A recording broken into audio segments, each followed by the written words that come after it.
So a very good morning to all of you. Moving further on permutation combination.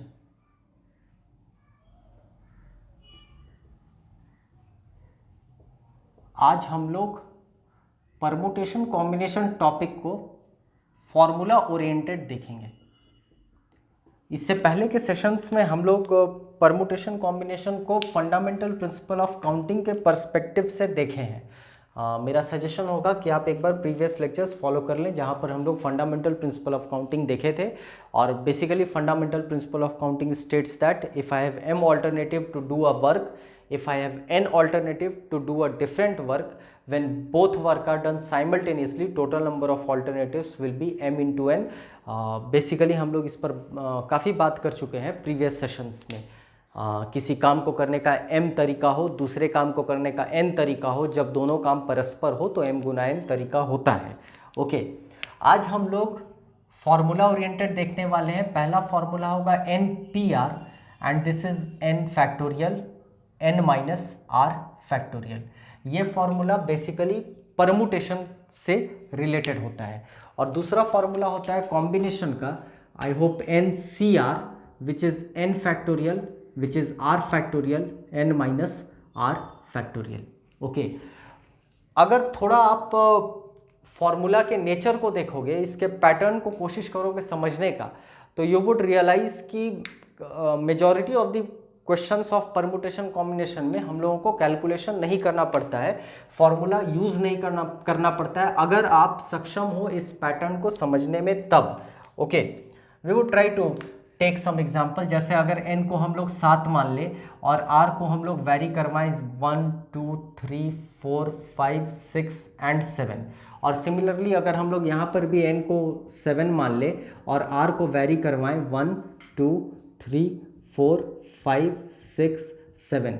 I am just trying to show you कि एक pattern होता है। इस pattern को अगर आप पकड़ लेते हो, इस पैटर्न को अगर आप समझ जाते हो, तो मेजॉरिटी केसेस में फॉर्मूला यूज नहीं करना पड़ेगा। जैसे 7C1 इस तरफ हम लोग परमुटेशन के बारे में बात कर रहे हैं, I am very sorry for that. तो यहाँ हम लोग लिखेंगे 7P1 7P2 7P3 7P4 7P5 and 7P6 and finally 7P7। Combination में हम लोग C को यूज करते हैं, तो we would take 7C1 7C2 7C3 7C4 7C5 7C6 7C7। I am just trying to show you example, इसीलिए हम लोग यहाँ पर आर्बिटरी तौर पर हम लोग 7 और r को वेरी करवाएं 1 से लेकर 7 तक। Okay, you can take any example.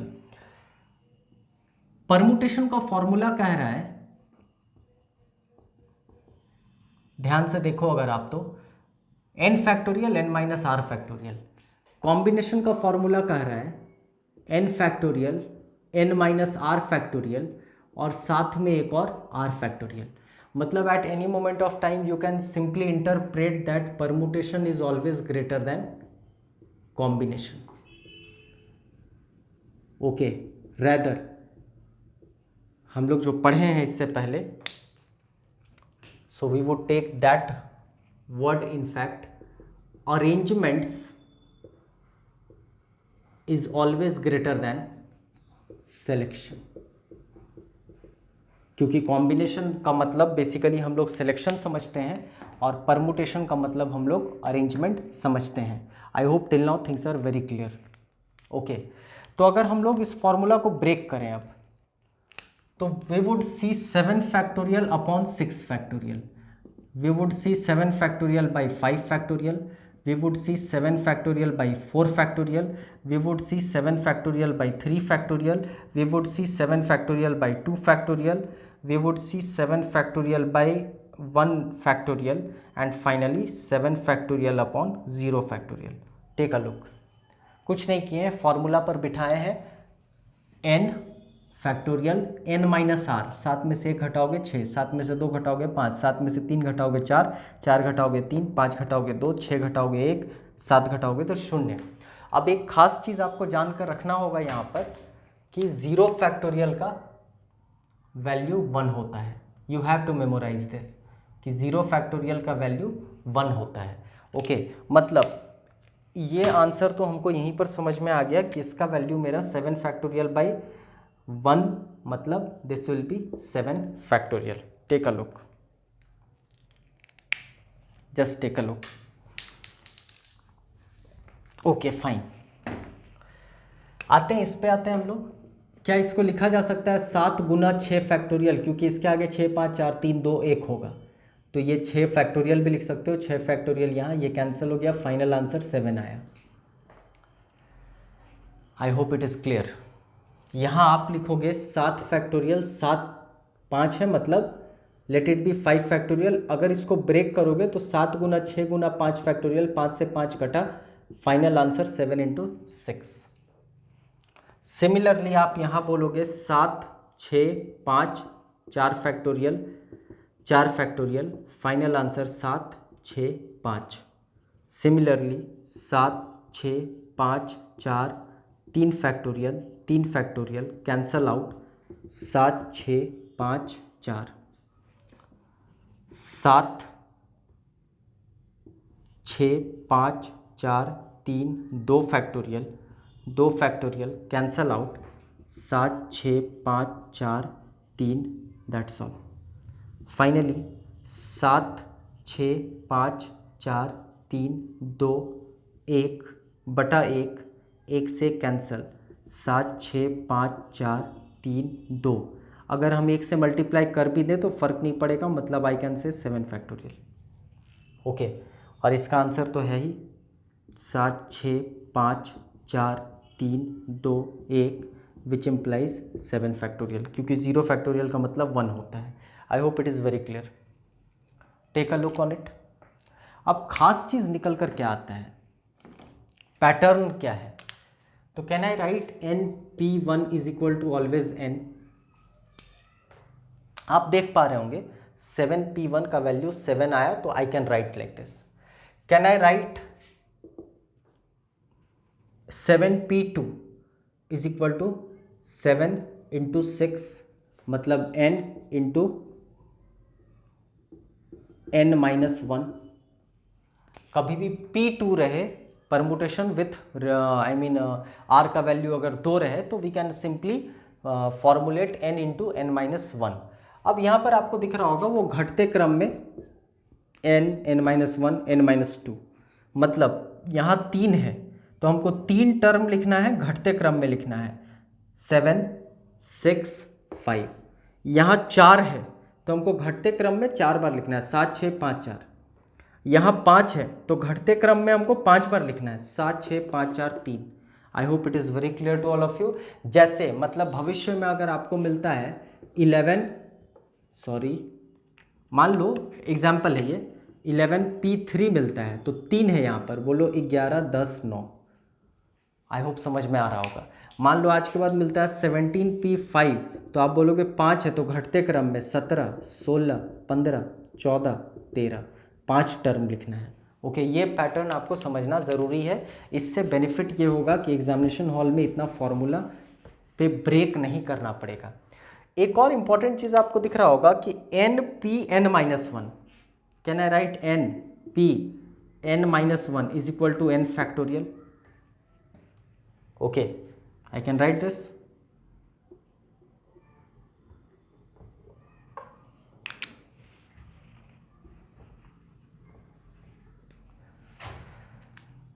This is your 7C6 fine.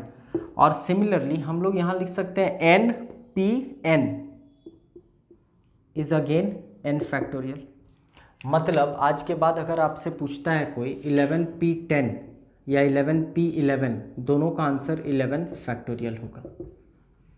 Okay, तो ये सारे छोटे छोटे पैटर्न्स एग्जामिनेशन के लिए बड़े इंपॉर्टेंट हो जाते हैं। अब हम लोग कॉम्बिनेशन पर आते हैं, उसके बाद फ़र्क जानने का कोशिश करेंगे परमुटेशन और कॉम्बिनेशन के बीच में। जैसे 7C1 आप लिखोगे 7 factorial n factorial, r factorial मतलब 1, 6 factorial. I hope it is clear. Okay, this is n minus r, मतलब डायरेक्टली आप लिखो 1 factorial into 6 factorial which implies 7 into 6 factorial by 6 factorial, cancel हो गया, 7 आया। खास चीज़ क्या निकल कर आया कि एन P1 का वैल्यू n है, और इम्पॉर्टेंट पार्ट कि एन C1 का भी वैल्यू n ही होगा। आई hope it is clear.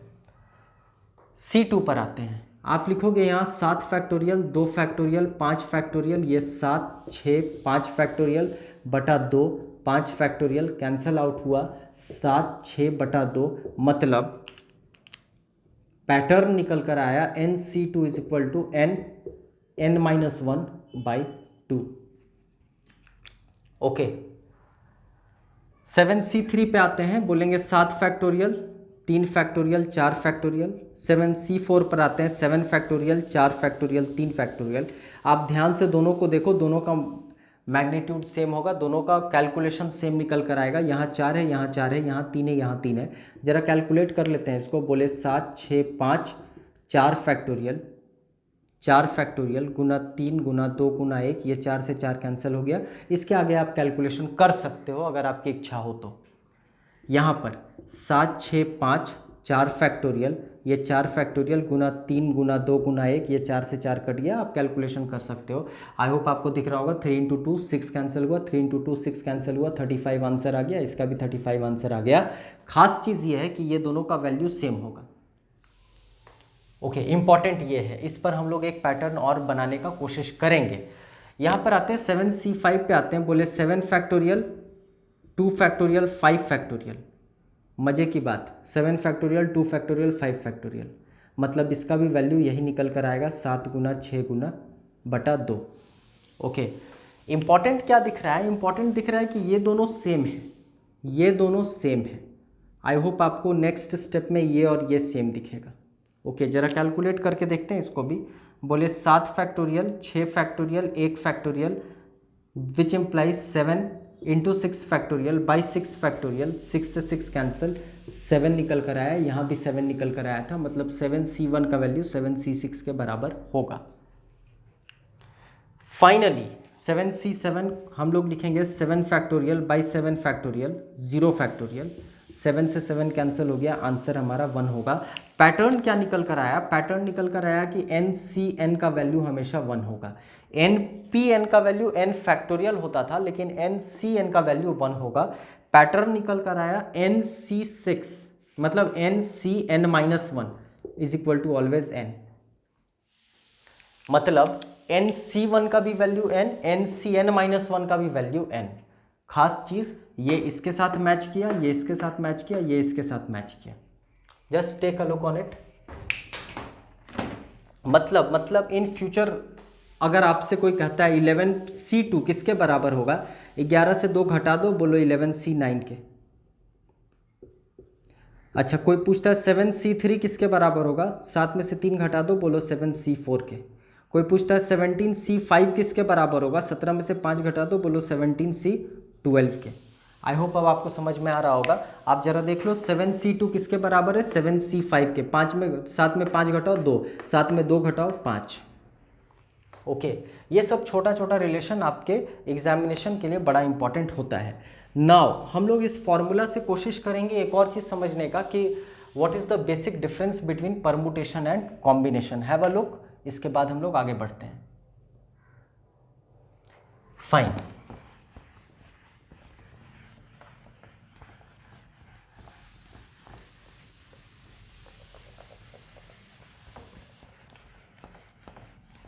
Will take couple of questions. दो बहुत अच्छे सवाल हम लोग यहाँ पर लेंगे जो बेसिकली परमुटेशन कॉम्बिनेशन के फर्क को बतलाता है।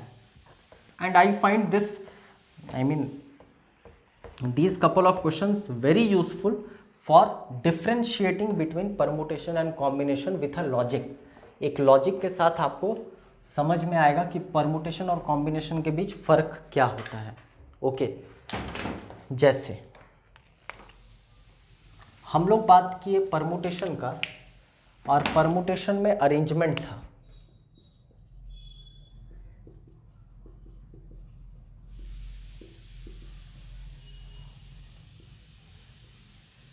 ओके, हम लोग बात किए थे कॉम्बिनेशन का, और कॉम्बिनेशन में सिलेक्शन था। Just hold on.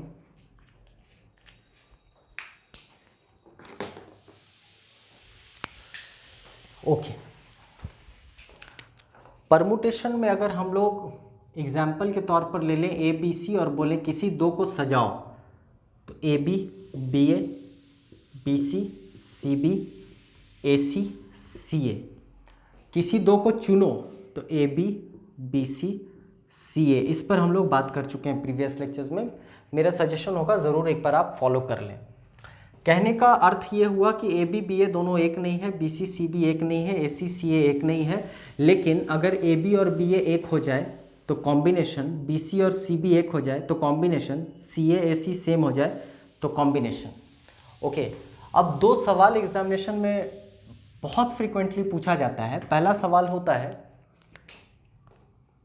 कार्ड्स का और दूसरा सवाल होता है हैंडशेक का। ओके, अब आप कोशिश करना यहां पर समझने का। जैसे मान लो एक क्वेश्चन आ गया कि इन अ हॉल देयर आर 21 पर्सन। एक हॉल में 21 पर्सन है, 21 लोग हैं। पहला सवाल आता है कि ये सब एक दूसरे को कार्ड दिए। Okay, that may be any card, I mean आपका न्यू ईयर का कार्ड हो सकता है, होली का कार्ड हो सकता है, व्हाट्सएवर। मतलब हर व्यक्ति ने एक दूसरे व्यक्ति को एक कार्ड दिया। अब आपसे पूछा जाएगा कि how many cards have been exchanged, तो थोड़ा कॉमन सेंस आप लगाना। मान लो हमने आपको एक कार्ड दिया तो इसकी गिनती एक अलग होगी, और आपने हमको कार्ड दिया इसकी गिनती अलग होगी। और मैथ्स ऐसा अज्यूम करके चलता है कि दो लोग इंटरेक्ट करेंगे जब कभी भी कार्ड एक्सचेंज करने की बात होगी। मतलब एक बार में हम आपको कार्ड दे रहे हैं और एक आप हमको कार्ड दे रहे हो। मतलब जो मैक्सिमम कह सकते हो इंटरेक्शन होगा वो दो लोगों के बीच होगा।